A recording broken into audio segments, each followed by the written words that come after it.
Page. యెషయి మొద్దు నుండి చిగురు పుట్టును, వాని వేర్ల నుండి అంకురం ఎదిగి ఫలించును. యెషయి మొద్దు నుండి చిగురు పుట్టునంటే యేసుక్రీస్తు వారు పుడతారు అని. తర్వాత అదంతా మనం వదిలేస్తే కొంచెం కిందకి చదివితే 6వ వచనం నుంచి తోడేలు గొర్రె పిల్ల యొద్ద వాసము చేయును అంటే నివాసం అంటే కలిసి ఉంటాయి అని. ఏమేంటి అంట? తోడేలు గొర్రె పిల్ల రెండిట్లకి సెట్ అవుతుంది. అసలు ఇప్పుడు పరిస్థితి ఎట్లా ఉంటుంది? తోడేలుకి గొర్రె పిల్ల కనిపిస్తే ఊరుకుంటుందా? చీల్చి చంపేస్తుంది. అంటే రేపు 1000 ఏళ్ల పరిపాలన పరిస్థితులు ఎట్లా ఉంటాయి అనేది ఇక్కడ చెప్పుకుంటూ వచ్చాడు. ఏమన్నాడు? తోడేలు గొర్రె పిల్ల యొద్ద వాసము చేస్తుంది, చిరుతపులి మేకపిల్ల యొద్ద పండుకుంటుందంట. చిరుతపులి పడుకుంటుందా మేకపిల్ల దగ్గర? కానీ 1000 ఏళ్ల పరిపాలనలో మనుషుల స్వభావాలు ఎలాగ మార్చబడతాయో పశువుల స్వభావాలు, క్రూర పశువులు కూడా సాధు జీవులు అయిపోతాయి. దూడయు కొదమ సింహమును పెంచబడిన కోడియు కూడుకొనగా బాలుడు వాటిని తోలివేయను. ఏంటంట? కొదమ సింహం అంట, పెంచబడిన కోడె. ఈ దూడను కొదమ సింహం ఒక చోటే ఉంటాయంట. ఆడుకుంటూ ఉంటే పిల్లోడు వెళ్ళి ఏం చేస్తాడంట? కొదమ సింహాన్ని తోలుతాడంట. ఇది కుక్కను తోలినట్టు, అవతలకు పో అన్నట్టు సింహాన్ని తోలుతాడంట. అంటే సింహము తన స్వభావాన్ని కోల్పోయింది.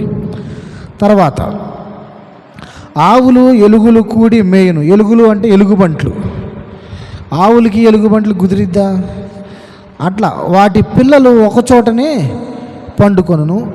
ఎద్దు మేయినట్లు సింహము గడ్డి మేయును. స్తోత్రం కలుగును గాక. ఇదంతా ఎప్పుడు?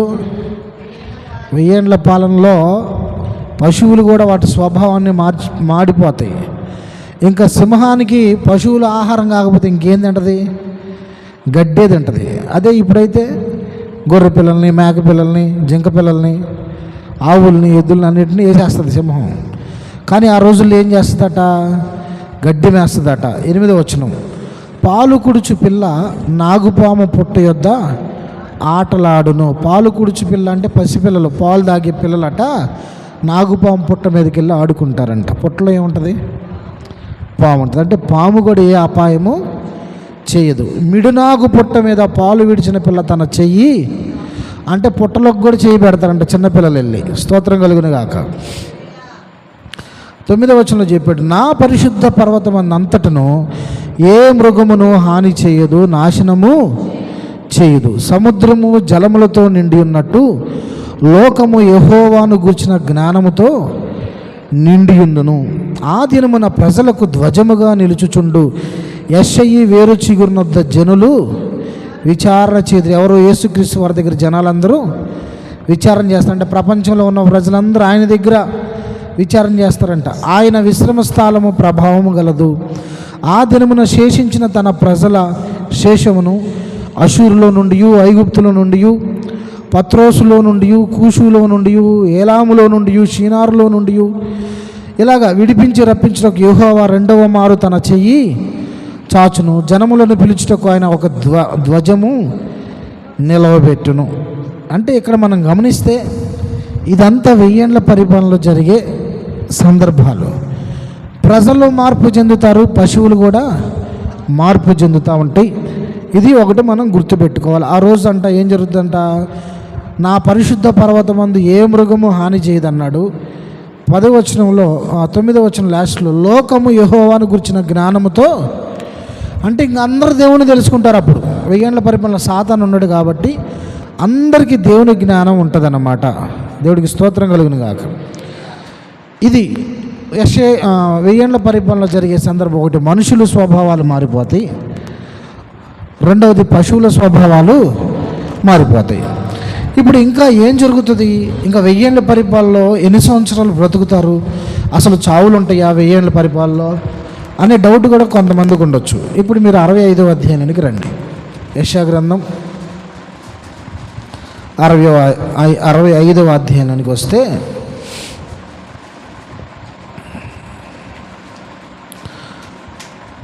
18వ వచనం నుంచి మనం చదువుదాం.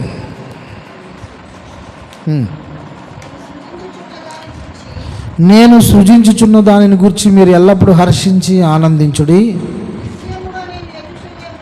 అదిగో నిశ్చయంగా నేను యెరూషలేమును ఆనందకరమైన స్థలముగాను, ఆమె ప్రజలను హర్షించు వారిని గాను స్తుతించుచున్నాను. నేను యెరూషలేమును గూర్చి ఆనందించెదను, నా జనులను గూర్చి హర్షించెదను.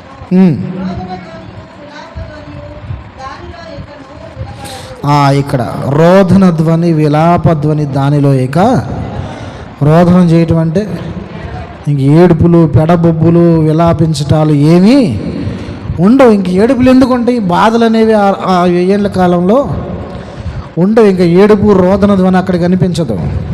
తర్వాత 20వ వచనం నేను చదువుతాను. అక్కడ ఇకను కొద్ది దినములే బ్రతుకు శిశువులు ఉండరు, కాలము నిండని ముసలివారు ఉండరు, బాలురు 100 సంవత్సరముల వయసు గలవారై చనిపోదురు. ఇక్కడ చూడండి, ఇకను కొద్ది దినములే బ్రతుకు శిశువులు ఉండరు అంటే పుట్టిన వాళ్ళు కొద్ది సంవత్సరాలు బతికి చచ్చిపోరు. మళ్ళీ రెండో మాట చెప్పాడు, కాలము నిండని ముసలివారు. సహజంగా ఇప్పుడు ఎవరన్నా మనం దీవించాలంటే, ఎవరన్నా వచ్చి దీవించాలంటే మనం ఏం దీవిస్తాం? నిండు 100 ఏళ్ళు బ్రతుకయ్యా అంటారు, అవునా? నువ్వు 100 సంవత్సరాలు బతకాలంటారు. 100 అనేది ఇంకా సంపూర్ణ సంఖ్య, ఇంకా అందుకంటే ఎక్కువ బ్రతకరని మన ఆలోచన. పాత నిబంధన గ్రంథంలో బతికారు 969 సంవత్సరాలు బతికాడు మెతూషేల, అందరికంటే ఎక్కువ. ఓకే, కానీ 1000 ఏళ్ల పరిపాలనలో ప్రతి ఒక్కరూ 100 సంవత్సరాలు బ్రతుకుతారంట. పుట్టిన ప్రతి ఒక్కడు 100 సంవత్సరాలు బ్రతుకు. అక్కడ రాశాడు, బాలురు 100 సంవత్సరముల వయసు గలవారై చనిపోదు. అంటే పుట్టిన ప్రతి ఒక్కడు 100 సంవత్సరాలు బ్రతుకుతాడు. మరి ఈ 100 సంవత్సరాలు బ్రతికితే మరి పిల్లలు పుడతారా, పెళ్ళిళ్ళు ఉంటాయి అంటే అన్నీ ఉంటాయి. వివాహము అన్ని విషయాల్లో ఘనమైనది, పాన్పు నిష్కలంకమైందని చెప్పాడు. అసలు వివాహాలే లేకపోతే బాలురు పుట్టేవాళ్ళు ఎక్కడ ఉంటారు? అక్కడ ఏం చెప్పాడు? బాలురు 100 ఏళ్ల వయసు గలవారై చనిపోదురు అన్నారు. అంటే వివాహాలు ఉంటాయి, పుట్టిన వాళ్ళందరూ ఎన్ని సంవత్సరాలు బ్రతుకుతారు? 100 సంవత్సరాలు ఖచ్చితంగా బ్రతుకుతారు. పరిపాలన ఎన్ని సంవత్సరాలు? 1000 ఏళ్ల పరిపాలన. హల్లెలూయా. అంటే పుట్టేవాళ్ళు పుడతా ఉంటారు, 100 సంవత్సరాలకి చనిపోతారు. పుట్టిన వాళ్ళందరూ 100 సంవత్సరాల తర్వాత చనిపోతూ ఉంటారు. ఇది 1000 ఏళ్ల పరిపాలనలో జరిగే సంఘటన. హల్లెలూయా. ఇప్పుడు ఇంకో ప్రశ్న వచ్చింది మనకి ఇక్కడ. ఏంటంటే, మరి ఇప్పుడు 1000 ఏళ్ల పరిపాలనలో పుట్టి చచ్చిపోతున్నారు కదా, మరి వాళ్ళు ఎక్కడికి పోతారు? వాళ్ళు నరకానికి పోతారా, పరలోకానికి వెళ్తారా అనేది ఇంకో ప్రశ్న. మీకు రాలేదులే, నేనే వేస్తా. హల్లెలూయా. 1000 ఏళ్ల పరిపాలనలో పుట్టినోళ్ళు మరి అప్పుడు గీప్తీసాలు ఏం లేవు కదా, మరి వీళ్ళందరూ ఎక్కడికి పోతారు? అంటే 1000 ఏళ్ల పరిపాలనలో పుట్టిన ప్రతి ఒక్కరు కూడా ప్రభునందు విశ్వాసం ఉంచుతారు కాబట్టి వాళ్ళు నిశ్చయంగా పరలోకానికి వెళ్తారు. హల్లెలూయా. ఈ 1000 ఏళ్ల పరిపాలనలో ఇలాగ నీతి పరిపాలన జరుగుతూ ఉంటుంది. ఈ ప్రపంచ దేశాలన్నింటిలో ఎవరినైతే దేవుడు ఎత్తబడ్డామో మనం పరిశుద్ధులందరం కలిసి ఈ దేశంలో ఉన్న విడవబడిన ప్రజలందరినీ మనం పరిపాలిస్తూ ఉంటాం. అంతటా సింహాసనములు వేయబడిను, వాటి మీద కూర్చుని వారికి తీర్పు తీర్చుటకు అధికారం ఇవ్వబడిందని. కాబట్టి కొన్ని కోట్ల మంది ప్రజలకు మనకి అధికారం ఇస్తాడు. ఇప్పుడు రేపల్లి కూడా ఉండిద్ది. అప్పుడు రేపల్లి లేకుండా ఏం పోదు. రేపల్లిలో విడవబడిన వాళ్ళు కొంతమంది ఉంటారు, చాలామంది ప్రజలు ఉంటారు. అప్పుడు రేపల్లిలో పరిశుద్ధులు చాలామంది ఎత్తబడిన వాళ్ళు ఉంటారు కదా, వాళ్ళందరికీ అధికారాలు ఇస్తాడు దేవుడు. ఇదిగో నువ్వు పలానా 2వ వార్డును 1000 పో, 5వ వార్డును 1000 అని విడవబడిన ప్రజల మీద దేవుడు అధికారుల్ని పెడతాడు. అలాగ 1000 ఏళ్ల పరిపాలన జరుగుతూ ఉంటుంది. ఈ 1000 ఏళ్ల పరిపాలనలో జరిగే మార్పులు ఇవి. ప్రతి ఒక్కరు 100 సంవత్సరాలు బ్రతుకుతారు, వివాహాలు జరుగుతూ ఉంటాయి, పిల్లలు పుడుతూ ఉంటారు. 100 సంవత్సరాల తర్వాత ప్రతి ఒక్కరు చనిపోతారు. ఈ చనిపోయే వాళ్ళందరూ ప్రభునందు విశ్వాసం ఉంచినట్లయితే ఖచ్చితంగా వాళ్ళు దేవుని సన్నిధికే చేర్చబడతారు. ఇలాగ ఈ 1000 ఏళ్ల పరిపాలనలో దేవుడి యొక్క సుపరిపాలన ఈ విడవబడిన వాళ్ళందరూ చూస్తారు. ఓకే, పశువులు అన్నీ మార్పు చెందుతాయి. ఈ 1000 ఏళ్ల పరిపాలన అయిపోయిద్ది. ఇంకా దేవుడు ఏంటో అర్థమైద్ది, నిజమైన దేవుడు ఎవరో గుర్తుపడతారు. అంతా సస్యశ్యామలంగా ఉంటుంది. దేశం అంతా కొట్లాట్లు తిట్లాట్లు ఏముండవు. చక్కగా పశువులు సింహాలు అన్నీ మనుషులతో కలిసి ఉంటే ఏ హాని ఎవరికి ఏమీ.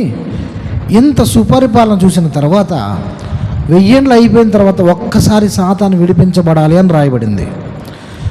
మీరు అడగొచ్చు, ఎందుకన్నా సాతాను మళ్ళీ విడిపించబడాలి, అప్పుడే నిత్య నరకాగ్నిలో వేసేయచ్చు కదా అని. దేవుడు చేసేది ఏదైనా నీతి న్యాయాలను బట్టి చేస్తాడు. ఎందుకు సాతాను 1000 ఏండ్లు బంధించాడంటే విడవబడిన వాళ్ళకి దేవుని రాజ్యం ఏంటో సాతాను రాజ్యం ఏంటో చూపించాలి. హల్లెలూయా. సాతాను ఏలుబడిలో ఉన్నప్పుడు దేశం ఎలాగుంది, ఇప్పుడు ఎలాగుంది, అప్పుడు పశువుల పరిస్థితి ఏంటి, ఇప్పుడు పశువుల పరిస్థితి ఏంటి, ఈ వ్యత్యాసాన్ని తెలియపరచడానికే దేవుడు సాతాన్ని బంధిస్తాడు. 1000 ఏండ్లు అయిపోయిన తర్వాత వాడు కొంచెము కాలము బడవలను అని ఉంది కదా. అప్పుడు 1000 ఏండ్లు అయిపోయిన తర్వాత సాతాను మళ్ళీ తానున్న చెరలో నుంచి, అగాధంలో నుంచి దేవదూత తాళాలు చేయి తీసి సాతాన్ని విడిపిస్తాడు వాడు. హల్లెలూయా. ఎందుకు విడిపించాడో కూడా చెప్తా. ఈ 1000 సంవత్సరాలు బ్రతికున్న వాళ్ళు దేవుడి పరిపాలన చూశారు కదా. ఇంత పరిపాలన చూసిన తర్వాత కూడా ఒకవేళ సాతాను బయటకు వస్తే మళ్ళీ సాతాను జట్టులో చేరతారా, ఈ నీతి పరిపాలనలోనే ఉంటాడా అనేది టెస్ట్ కోసం దేవుడు సాతాన్ని బయటికి తీసుకొస్తాడు. హల్లెలూయా. ఇంత సుపరిపాలన చూసిన తర్వాత సాతాను బయటకు వచ్చి ఏం చేస్తాడంటే మళ్ళీ వాళ్ళందరినీ చెడగొడతాడు. 1000 ఏండ్ల పరిపాలన ఉన్న వాళ్ళందరినీ చెడగొడతాడు. ఒక్కసారి మీరు చూడండి 7వ వచనం, ప్రకటన గ్రంథం 20వ అధ్యాయం 7వ వచనం. నేను చదువుతానమ్మా, అందరు తీయండి. 20వ అధ్యాయం 7వ వచనం. 1000 సంవత్సరములు గడిచిన తరువాత సాతాను తానున్న చెరలో నుండి విడిపింపబడును. భూమి నలుదిశల నుండి జనములను లెక్కకు సముద్రపు ఇసుక వలె ఉన్న గోగు మాగోగు అని వారిని మోసపరిచి వారిని యుద్ధములకు పోగు చేయుటకై వాడు బయలుదేరును. హల్లెలూయా. మళ్ళీ చెప్పాడు, అందరిని మోసం చేస్తాడంట. మళ్ళీ ఏమని మోసం చేస్తాడంటే, అరే మీరు 1000 సంవత్సరాలు దేవుడి పరిపాలన ఉంటాడు, సాతాను గడొచ్చి మళ్ళీ అందరిని జడగొట్టుతాడు.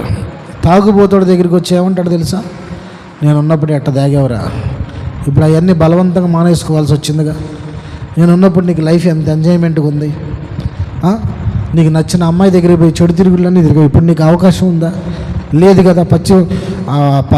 పచ్చకావిరిలో వచ్చిన వాడికి పశ్చిమం చేసినట్టు ఇప్పుడు అన్నీ నువ్వు పచ్చేలు చేసి వచ్చిందిగా ఈ 1000 సంవత్సరాలు, చూడు నా ప్రపంచం ఎంత అందంగా ఉందో చూడు అని మళ్ళీ అందరినీ మోసం చేస్తాడు.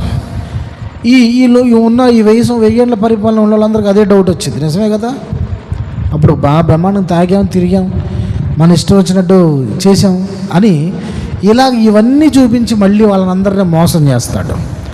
మోసం చేసి లెక్కకు ఇసుక రేణుల వాళ్ళంతా జనాలందరినీ మళ్ళీ వాడి వైపు పోగు చేసుకొని దేవుని మీద యుద్ధాన్ని ప్రకటిస్తాడట ఇక ఫైనల్గా. హల్లెలూయా.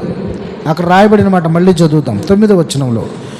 వారు భూమి అంతట వ్యాపించి పరిశుద్ధుల శిబిరమును ప్రియమైన పట్టణమును ముట్టడి వేయగా పరలోకములో నుండి అగ్ని దిగి వచ్చి వారిని దహించి వేసును. అంటే భూమి యందు వ్యాపించి పరిశుద్ధుల శిబిరమును ప్రియమైన పట్టణం అంటే యెరూషలేము పట్టణం, ఎందుకంటే యేసయ్య అక్కడుండే పరిపాలన చేస్తాడు. పరిశుద్ధుల శిబిరాలంటే మనం చుట్టుపక్కల ఉన్న ప్రదేశాలన్నిటినీ ఈ జనాలందరినీ పోగేసుకొని రాజ్యం చేస్తున్న వారి మీద, యేసుక్రీస్తు వారి మీద ఫైనల్గా ఈ ఎంతమంది అయితే విడవబడ్డారో, ఆ సాతానుగాడు బయటకు వచ్చిన తర్వాత ఎంతమంది అయితే ఉన్నారో వారందరూ మళ్ళీ వాడి తట్టు తిరుగుతారు. ఎందుకంటే పాత బుద్ధి కదా వీళ్ళది. కుక్క బుద్ధి ఏంటిది, కుక్క తోక ఎంత తీసిన వంకర పోదు అన్నట్టుగా ఈ దేవుని రాజ్యాన్ని చూసి కూడా వీళ్ళందరూ మళ్ళీ సాతాను తట్టు తిరుగుతారు. ఎందుకంటే మోసం చేశాడని రాయబడింది. దేవుడు అక్కడ అందుకని వాళ్ళకి టెస్ట్ పెట్టాడు, వీళ్ళు మళ్ళీ వెళ్తారా ఉంటారా అని. మొత్తం పోయారు మళ్ళీ సాతాను గారి దగ్గరికి. అందుకని అక్కడ రాయబడిన మాట ఏంటో చూడండి.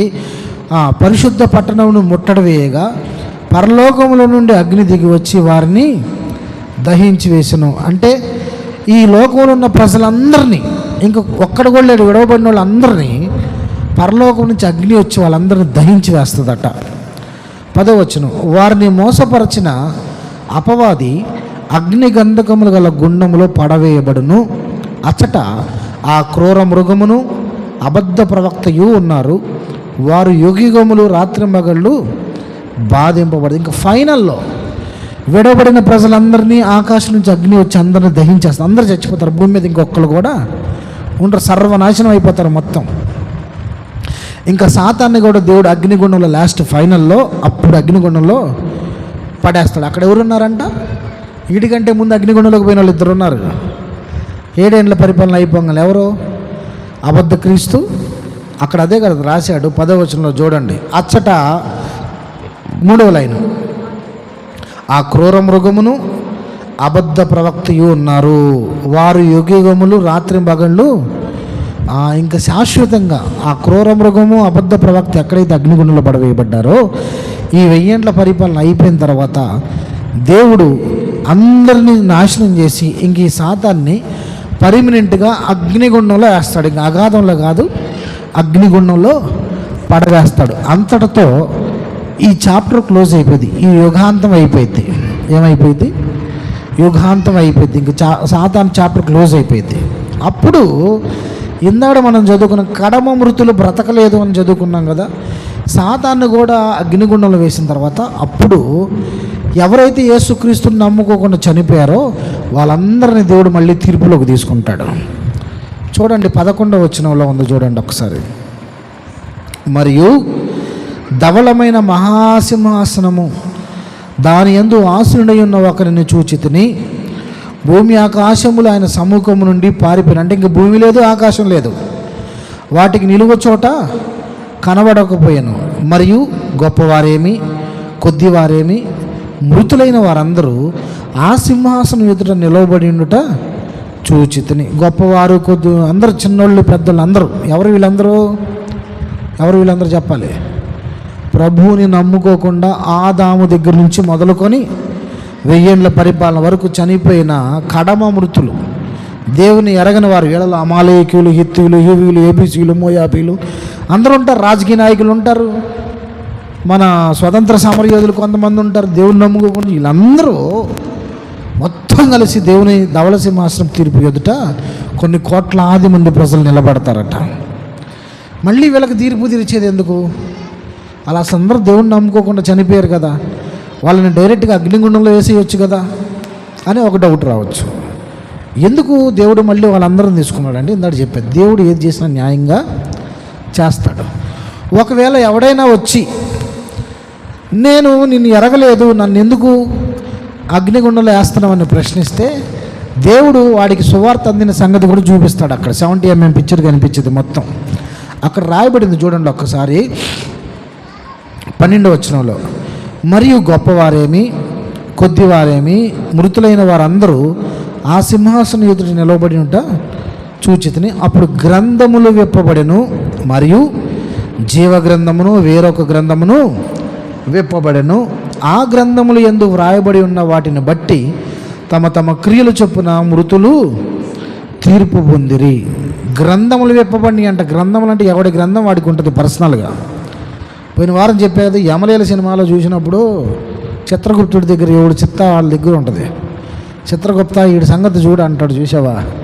అట్లాగా దేవుని దగ్గర వాళ్ళ గ్రంథాలు ఉంటాయి. అన్నీ విప్పదీసి ఇదిగో నిన్ను నరకానికి వేయటానికి కారణం ఇది, నీకు ఎన్నోసార్లు సువార్త అందింది, నువ్వు నమ్మలా, మీ ఊరిలోకి సువార్త చెప్పడానికి వస్తే వాళ్ళ మీద ప్యాన్ నీళ్ళు చల్లావు, కొంతమంది సేవకులను చంపావు, హేళన చేసావు, నువ్వు వ్యభిచారంలో బ్రతికావు, త్రాగుడులో బ్రతికావు, రకరకాల పరిస్థితుల్లో బ్రతికావు అని ఎవడి చరిత్ర వాడికి చూపించి వాడి క్రియలను చొప్పున వాడి నరకంలోనికి కోట్లాది మంది ప్రజలకు ఆ రోజు ఫైనల్ తీర్పు జరుగుతుంది. ఇలా తీర్పు తీర్చినప్పుడు ఈ కడమ మృతులు ఎవరైతే ఉన్నారో వీళ్ళందరూ అగ్నిగుండంలోనే వేసేస్తాడు. ఇంకా అంటే అందరిని ఒకేసారి తీసుకుంటాడు, అందరికీ న్యాయపరంగా చెప్తాడు, ఏ కారణం చేత నిన్ను నరకానికి పంపిస్తున్నానో చెప్తాడు. మన కోర్టులో కూడా చూడండి, తప్పు చేసిన వాడికి కొద్ది కాలం జైల్లో వేస్తారు, 1 సంవత్సరం 2 సంవత్సరాలు 7 సంవత్సరాలు. ఇంకా ఉరిశిక్ష వేసేటప్పుడు మళ్ళీ జైల్లోకి తీసుకొచ్చి ఏ కారణం చేత నీకు ఉరిశిక్ష వేస్తున్నావు, IPC section Indian penal code section 304 ప్రకారం నీకు ఉరిశిక్ష విధిస్తున్నాము అంటే నువ్వు మర్డర్ చేశావు, లేదంటే రేప్ చేశావు, రకరకాల కారణాలను బట్టి ఈ కారణాన్ని బట్టి నీకు ఉరిశిక్ష విధిస్తున్నాము అన్నట్లుగా దేవుడు కూడా నరకానికి పంపించేటప్పుడు చెప్పి పంపిస్తాడు వాళ్ళకి, ఇదిగో ఈ కారణం చేత నువ్వు నరకానికి వెళ్తున్నావని. దాన్నే ధవళ సింహాసనపు తీర్పు అంటారు. న్యాయపీఠపు తీర్పు ఏమో పరిశుద్ధులకి మధ్యలో అర్ధవారంలో జరిగిద్ది, ధవళ సింహాసనపు తీర్పు ఎవరికి? అన్ని జనులకి. ఈ అన్ని జనుల తీర్పు ఎప్పుడు జరిగిద్ది? 1000 ఏండ్ల పరిపాలన అయిపోయిన తర్వాత ఫైనల్లో వీళ్ళందరికీ తీర్పు తీర్చి దేవుడు వీళ్ళందరిని ఎక్కడేస్తాడంటే అగ్నిగుండంలో పడేస్తాడు. చూడండి 13వ వచనం. సముద్రము తనలో ఉన్న మృతులను అప్పగించెను, మరణమును పాతాళ లోకమును వాటి వశమునున్న మృతులను అప్పగించెను. వారిలో ప్రతివాడు తన క్రియలు చొప్పున తీర్పు పొందెను. మరణమును మృతుల లోకమును అగ్నిగుండములో పడవేయబడి. ఇంకా మరణం అందరు చనిపోయిన తర్వాత ఇంకా మరణం ఏముంది? మృతుల లోకం ఏముండిద్ది? మనుషులే లేనప్పుడు వాటితో అవసరమా? అందుకని మరణాన్ని మృతుల లోకాన్ని కూడా దేవుడు తీసేశాడట, అగ్నిగుండంలో పడేశాడట.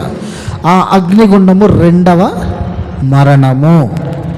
ఎవని పేరైనను జీవగ్రంథమందు వ్రాయబడినట్టు కనబడిన ఎడల వాడి అగ్నిగుండములో పడవేయబడను. ఇది 2వ మరణం, 2వ పునరుద్ధానం. మొదటి పునరుద్ధానంలో పాలు పొందిన వారంటే లేపబడినవారు, ఎత్తబడినవారు. 2వ పునరుద్ధానం అంటే ఈ ధవళ సింహాసనం తీర్పులు అన్ని జనులు అందరూ వస్తారు కదా, ఇది 2వ పునరుద్ధానం. ఇది దేనికంటే నరకానికి. హల్లెలూయా.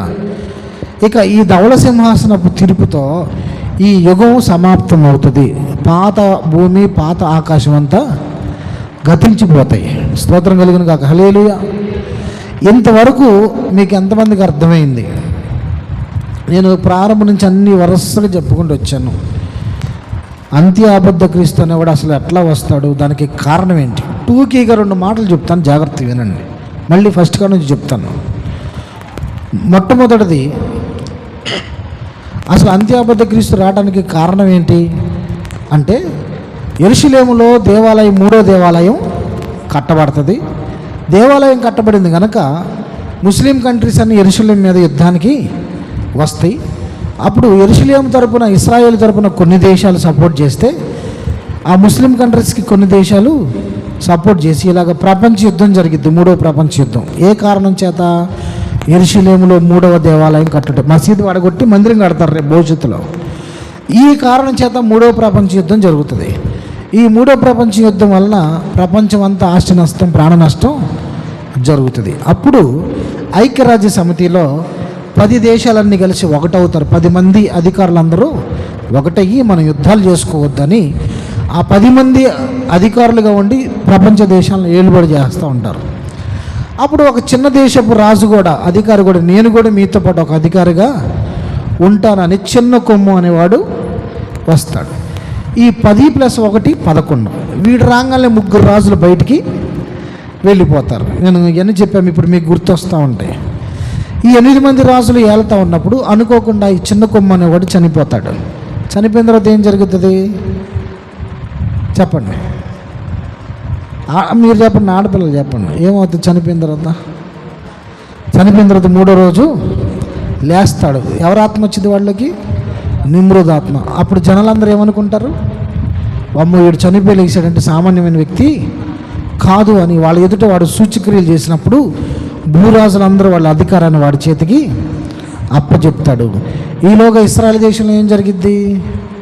అబద్ధ ప్రవక్త ఒకడు లేచి ఏం చెప్తాడు ఇశ్రాయేల్ ప్రజలకి? మీరు ఎప్పటి నుంచో మెస్సియా కోసం ఎదురు చూస్తున్నారు, ఆ మెస్సియా ఈయనని నమ్మిస్తారు.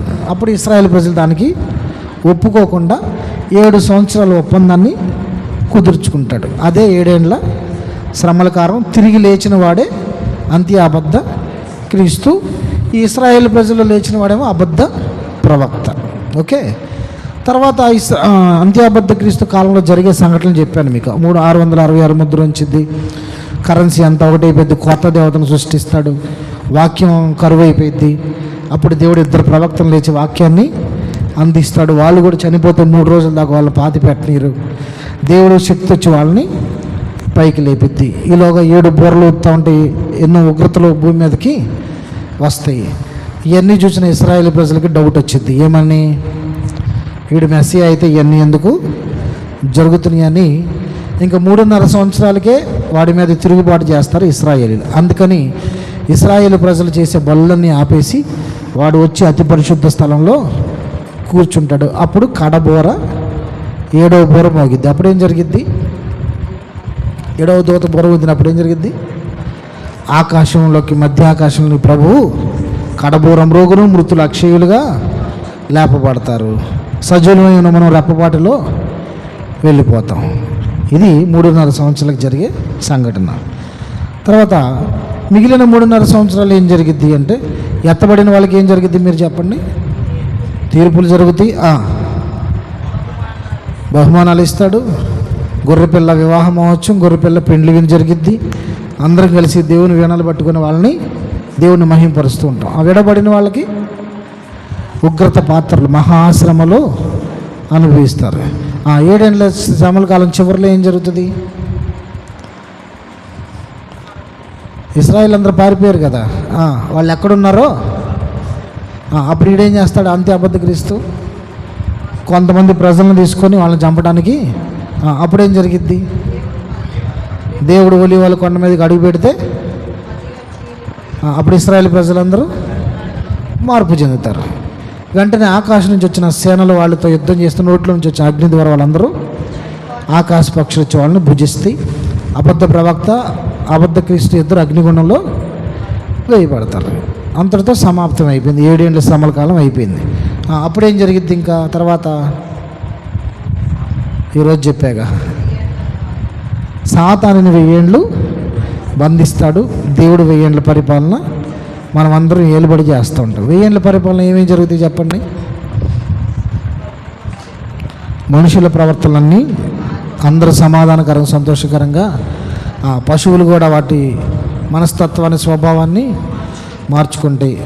ఎన్ని సంవత్సరాలు బ్రతుకుతారు? ప్రతి ఒక్కళ్ళు 100 సంవత్సరాలు బ్రతుకుతారు. పుట్టేవాళ్ళు పుడుతూ ఉంటారు, చనిపోయేవాళ్ళు చనిపోతూ ఉంటారు. ఈ 1000 ఏళ్ళు అయిపోయిన తర్వాత ఏం జరుగుతుంది? మళ్ళీ అగాధం నుంచి బయటకు వస్తాడు. అప్పుడు ఏం జరుగుతుంది? వాడేం చేస్తాడు? వీళ్ళందరినీ మళ్ళీ వాడి వైపు తిప్పేసుకొని దేవుని మీద యుద్ధాన్ని ప్రకటిస్తే ఆకాశం నుంచి అగ్ని దిగి వచ్చి వాళ్ళందరినీ దహించేస్తే అందరూ చనిపోతారు. భూమి మీద ఒక్కడు కూడా ఉండడు. సాతాన్ని అగ్నిగుండంలో పడవేస్తాడు. ఇదంతా అయిపోయిన తర్వాత ఏం జరుగుతుంది? ధవళ సింహాసనం తీర్పు. ఇది ఎవరికి? అన్యజనులకు. ఆదాము దగ్గర నుంచి అక్కడ 1000 ఏళ్ళ పరిపాలన విడవబడిన వాళ్ళందరికీ ధవళ సింహాసనం తీర్పు. దేవుడు వాళ్ళ గ్రంథాలు ఓపెన్ చేసి ఏ కారణం చేత నేను నరకంలో వేస్తున్నానో చెప్పి వాళ్ళని నరకంలో వేస్తాడు. ఇది అయిపోయిన తర్వాత ఇంకా భూమి ఆకాశాలు గతించిపోతాయి. ఇంతటితో యుగాంతం సమాప్తం. Praise the lord. ప్రకటన గ్రంథం కూడా సమాప్తం. ఇకపోతే 21వ అధ్యాయంలో, అంతట నేను క్రొత్త ఆకాశమును క్రొత్త భూమిని చూచితిని. మొదటి ఆకాశము మొదటి భూమియు గతించిపోయిన, ఇంక లేవు. ఇంకా ఆకాశం లేదు, భూమి లేదు. భూమి మీద ఎవరున్నారు? ఇంకెవరు లేరు. మనమేమో దేవుని చేత ఎత్తబడ్డాం. తర్వాత సముద్రమును ఇక లేదు. మరియు నేను నూతనమైన యెరూషలేము అను ఆ పరిశుద్ధ పట్టణము తన భర్త కొరకు అలంకరింపబడిన పెండ్లి కుమార్తె వలె సిద్ధపడి పరలోకమందున దేవుని యొద్ద నుండి దిగి వచ్చుట చూచితిని. ఏం దిగి వస్తుందంట? ఏం దిగి వస్తుందంట? పరలోకం నుంచి ఏం దిగి వస్తుందంట? పెండ్లి కూతురు కాదు. పెండ్లి కూతురు ఆడుంది, ఆల్రెడీ పెళ్ళి అయిపోయిందిగా, అందరం ఏసీతోనే ఉన్నాం కదా. పరిశుద్ధ పట్టణం దిగి వస్తుందంట పైనుంచి. మళ్ళీ జాగ్రత్తగా చదవండి. నేను నూతనమైన యెరూషలేము అను పరిశుద్ధ పట్టణము తన భర్త కొరకు అలంకరింపబడిన పెండ్లి కుమార్తె వలె. అంటే ఒక పట్టణము పెండ్లి కుమార్తెలాగా అలంకరించబడిందట. అది పరలోకం నుండి దిగి వచ్చుట చూచితిని అన్నాడు. పరలోకం నుంచి పట్టణం దిగి రావటం ఏంటి? ఎందుకు పట్టణం దిగి వస్తుందంటే, భూమి ఆడుంది. ఇప్పుడు 1000 ఏళ్ళ పరిపాలన మనం అందరూ ఉన్నాం కదా, మరి మనల్ని ఎక్కడ ఉంచాలి దేవుడు? ఆకాశం గతించిపోయింది, భూమి గతించిపోయింది. అందుకని దేవుడు పరలోకంలో సిద్ధపరిచిన ఒక ప్రత్యేకమైన పట్టణాన్ని భూమి మీదకి దించుతున్నాడు. అది ఎలా అలంకరించబడిందంటే, పెండ్లి కుమార్తెలాగా ఆ పట్టణం అలంకరించబడిందట. హల్లెలూయా.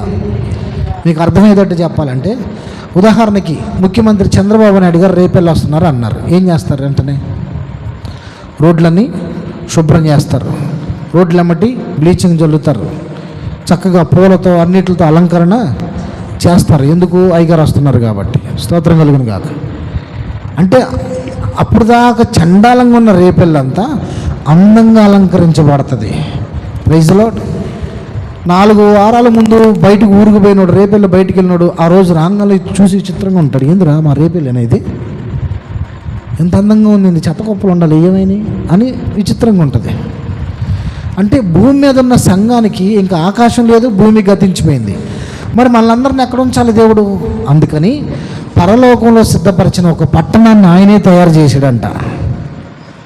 మీకు అర్థమవుతుంది? ఒక ఊరిని తయారు చేశాడు. ఆ ఊరు ఎక్కడ తయారు చేయబడిందంటే ఇక్కడ తయారు చేయబడలా, పరలోకంలో తయారు చేయబడి కిందకి దిగి వస్తుంది చూశాడంట ఆయన. చూడండి 2వ వచనం. అప్పుడు ఇదిగో దేవుని నివాసము మనుషులతో కూడా ఉన్నది, ఆయన వారితో కాపురముండును, వారాయన ప్రజలయ్యుందురు. దేవుడు తానే వారి దేవుడై ఉండి వారికి తోడయుండును. ఆయన వారి కనుల నుండి ప్రతి బాష్ప బిందువును తుడిచివేయును. మరణం ఇక ఉండదు. అదిగో చూడండి, మరణం ఇంక లేదు. ఎందుకంటే క్రొత్త ఆకాశం క్రొత్త భూమిలో మరణం ఉండదు.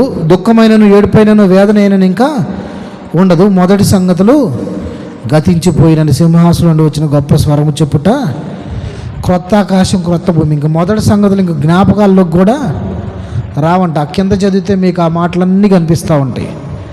దేవుడికి మహిమ కలుగును గాక. 9వ వచనం చూడండి ఒక్కసారి.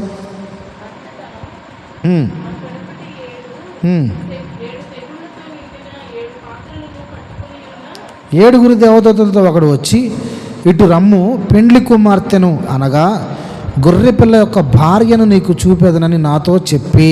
గొర్రెపిల్ల భార్య ఎవరు? ఇప్పుడు మనం దేవుని దగ్గరికి ఎత్తబడిన సంఘం 1000 ఏళ్ల పరిపాలన ఉన్నాం కదా మహిమ దేహాలతో.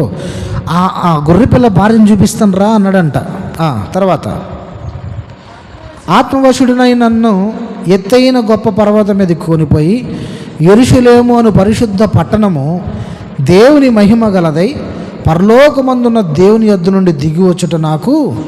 అది మళ్ళీ ఏమన్నాడు ఇక్కడ? యెరూషలేము అను పరిశుద్ధ పట్టణం ఎక్కడి నుంచి దిగి వస్తుందంట?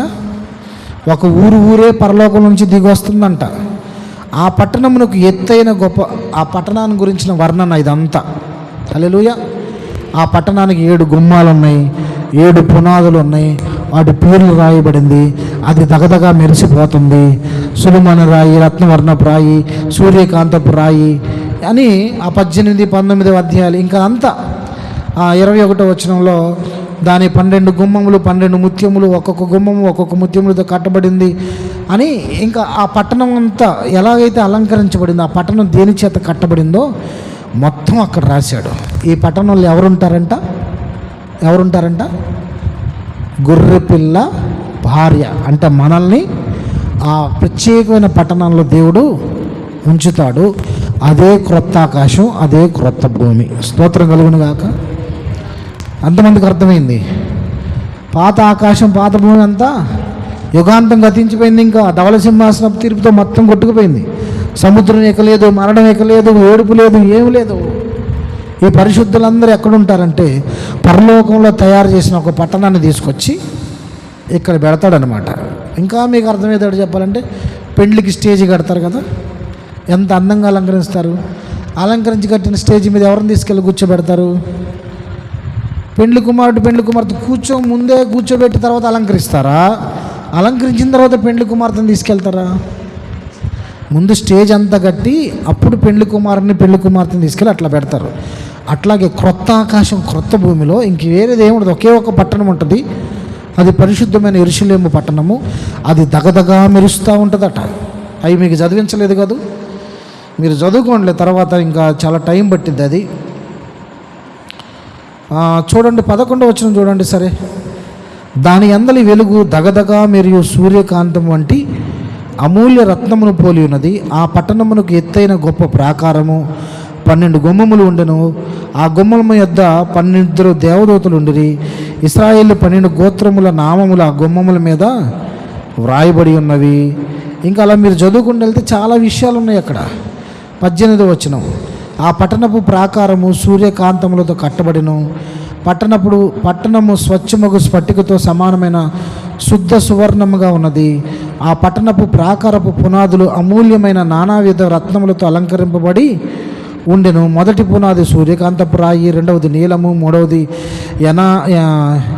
యమునా రాయి, 4వది పచ్చ. ఇట్లా చెప్పుకుంటూ పోతే ఇంకా 23లోకి వస్తే, ఆ పట్టణంలో ప్రకాశించుటకై సూర్యుడైనను చంద్రుడైనను దానికి అక్కర్లేదు. అసలు ఆకాశం భూమి లేకపోతే సూర్యచంద్రులు ఎక్కడ ఉంటారు? ఇంకా దేవుడే వాళ్ళకి సూర్యుడై ఉంటాడు ఇక్కడ ఆ పట్టణంలో. హల్లెలూయా.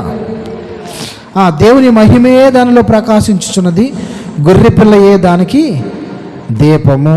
స్తోత్రం కలుగును గాక. హల్లెలూయా. 27లో గొర్రెపిల్ల యొక్క జీవగ్రంథము వ్రాయబడిన వారే దానిలో ప్రవేశింతురు కానీ నిషిద్ధమైనది ఏదైనాను, అసహ్యమైనది ఏదైనాను, అబద్ధమైన దాన్ని జరిగించి వాడెవడైనా దానిలో ప్రవేశింపడు. హల్లెలూయా. ఇది క్రొత్త ఆకాశం క్రొత్త భూమి అంటే. స్తోత్రం కలుగును గాక. అర్థమైందా? మళ్ళీ క్రొత్త ఆకాశం క్రొత్త భూమి అంటే మళ్ళీ దేవుడు పాత భూమిని సృష్టించినట్లుగా భూమి కలుగును గాక అంటే భూమి కలిగింది, ఆకాశం కలుగును గాక అంటే ఆకాశం కలిగింది, నక్షత్రాలు అట్లా కాదు. ఇంకా క్రొత్త ఆకాశం క్రొత్త భూమి అంటే యెరూషలేము పట్టణం ఒక్కటే ఉంటుంది, దాంట్లో ఎత్తబడిన పరిశుద్ధులందరూ ఉంటారు. అంతవరకే గ్రంథంలో రాయబడింది. ఇంకా అంతకుమించి మనకి ఆలోచించడానికి కూడా మన ఊహకు అందంది. అది రాయిన దాన్ని మనం ఎలా ఊహిస్తాం? రాసినంతవరకే అది అర్థం చేసుకోవడానికి దేవుడు శక్తిని ఇచ్చాడు. Praise the lord. ఇక 22వ అధ్యాయంలో ఇంకా కొన్ని విషయాలు చెప్పబడినాయి. ఇదిగో నేను త్వరగా వచ్చుచున్నానని మళ్ళీ పాత భూత వర్తమాన భవిష్యత్ కాలాల్లోకి దేవుడు వెళ్ళి గతంలో చెప్పిన సంగతులన్నీ 22వ అధ్యాయంలో ఉంటాయి. ఇంతవరకు ప్రకటన గ్రంథం క్లోజ్ అయింది. నేను మీకేం చెప్పాను? 7 ఏళ్ల శ్రమల కాలం గురించి చెప్పాను. మొదటి అర్ధవారం, రెండో అర్ధవారం అంత్యాబద్ధ క్రీస్తు చెప్పాను. తర్వాత 1000 ఏళ్ల పరిపాలన సపరేట్. అది 7 ఏళ్ల పరిపాలన, 7 ఏళ్ల శ్రమల కాలం అయిపోయిన తర్వాత 1000 ఏళ్ల పరిపాలన. 1000 ఏళ్ల పరిపాలన అయిపోయిన తర్వాత ధవల సింహాసన తీర్పు అన్ని జనులకి. ఈ జనులకు కూడా అన్ని తీర్పు అయిపోయిన తర్వాత వీళ్ళు శాంతం నరకంలో ఇంకా భూమి మీద ఎవడో ఉండడు. ఇంకా ఆకాశము భూమి గతించిపోయి సముద్రం ఇంకా ఉండదు. ఇప్పుడు ఉన్న పరిశుద్ధులందరికీ దేవుడు పరలోకంలో నుంచి ఒక పట్టణాన్ని తయారు చేసి భూమి మీదకి దించుతాడు. ఇంకా దేవుడు మనం అందరం కలిసి ఆ మహిమాయుక్తమైన పట్టణంలో నివాసం ఉంటాము. అక్కడ ఇంకా సూర్యుడు చంద్రుడితో పని లేదు, దేవుడే వారికి వెలుగై ఉంటాడు. ఈ మాట దేవుడు జ్ఞాపకం చేశాడు. యెషయా గ్రంథంలో ఉంటుంది, చూడండి ఒక్కసారి. నీ సూర్యుడికి అస్తమించుడు, నీ చంద్రుడికి క్షీణింపుడు, యెహోవాయే నీకు నిత్యమైన వెలుగుగా ఉంటాడన్నమాట 60వ అధ్యాయంలో అనుకుంటా. నాకు తెలిసి నాకు దేవుడు జ్ఞాపకం చేశాడు. ఇప్పుడు ఒకసారి మీరు 60వ అధ్యాయం తీయండి. యెషయా గ్రంథంలో 60వ అధ్యాయం 66వ అధ్యాయంలోను అమ్మా 20వ అధ్యాయంలోనా? 60వ అధ్యాయం 20 వచ్చిన రైట్. బాగా గుర్తుపెట్టుకున్నాను నేను. చదువు.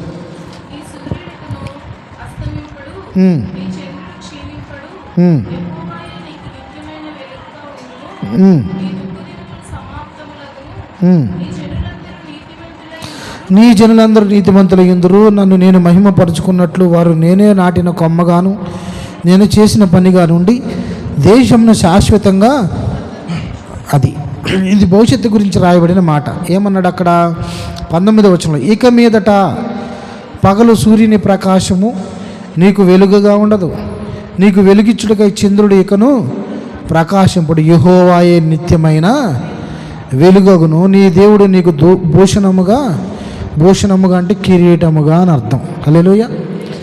ఈ యెషయా గ్రంథం 60వ అధ్యాయం 18లో ఉన్న మాట, ఆ 19లో మాట క్రొత్త ఆకాశంలో ఏం చెప్పాడు? అక్కడ సూర్యుడు చంద్రుడు ఉండడు, దేవుడే నీకు వెలుగు. అంటే యెషయా గ్రంథంలో చాలా విషయాలు, పరిశుద్ధాత్మ దేవుడు భవిష్యత్తు గురించిన విషయాలు చాలా రాపించాడు.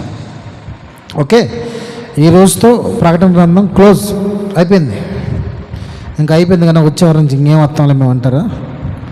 అట్లా అన్నమాకండి. ఇంకా చాలా విషయాలు ఉన్నాయి. ప్రకటన గ్రంథం గురించి దేవుడు మా అందరికి నేర్పించాడు. ఇక వచ్చేవారి నుంచి ప్రభు చిత్తం అయితే సిద్ధాంతపరమైన విషయాలు, లోకంలో ఎన్ని దుర్బోధలు ఉన్నాయి, వాటిని మనం ఎలా ఎదుర్కోవాలి. కొన్ని బైబిల్లో కూడా కొన్ని స్వయం వైరుధ్యాలు, ఒక చోట అవును అంటాడు, ఒక చోట కాదు అంటాడు. ఎందుకు అలా బైబిల్లో